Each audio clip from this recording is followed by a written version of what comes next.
నా పేరు బోడా లక్ష్మణ్ నాయక్. నేను ఇస్లామాబాద్ తండా మహబూబాద్ మండలం సర్పంచ్ని, అదేవిధంగా సర్పంచ్ల ఫోరం జిల్లా వర్కింగ్ ప్రెసిడెంట్ను.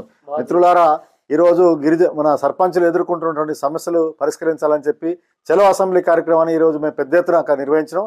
అటువంటి విషయంలో కూడా పోలీసులు నిర్దాక్షిణ్యంగా ఇవాళ అటువంటి కార్యక్రమాలని అడ్డుకోవడం అనేది మంచిది కాదు. ఎందుకంటే ఇలా వేలు లక్షల రూపాయలు మేము పెట్టుకొని ఇలా పెట్టుబడి పెట్టి ఇలా గ్రామాల అభివృద్ధికి మేము తోడ్పాటు చేసినాం. ఇప్పటికీ సంవత్సరం అయిపోతుంది మా పదవి కాలం, అయినా కూడా ఇవాళ సిగ్గు లేకుండా ఈ ప్రభుత్వం మా యొక్క బిల్లుల్ని ఇలా చెల్లించకుండా నిర్లక్ష్యం వహిస్తుంది. చాలామంది సర్పంచులు ఇలా మాజీ సర్పంచులు అందరం కూడా అప్పుల పాలై ఇలా చనిపోయినటువంటి సందర్భాలు ఉన్నాయి. కాబట్టి తక్షణమే మా యొక్క బిల్లుల్ని చెల్లించాలా, అనంతరం మాత్రమే ఇలా ఎన్నికలు జరపాల్సినటువంటి బాధ్యత ఈ ప్రభుత్వానికి ఉంది.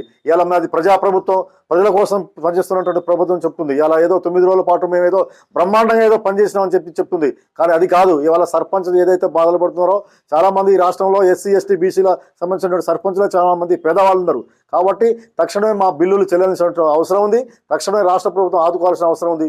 అందుకోసం ఇప్పటికైనా రాష్ట్ర ప్రభుత్వం మా యొక్క సమస్యను గుర్తించి మా పైసల్ని వెంటనే రిలీజ్ చేయాల్సినటువంటి అవసరం ఉంది. మమ్మల్ని ఆదుకోవాలని చెప్పి మేము ప్రభుత్వాన్ని డిమాండ్ చేస్తున్నాం.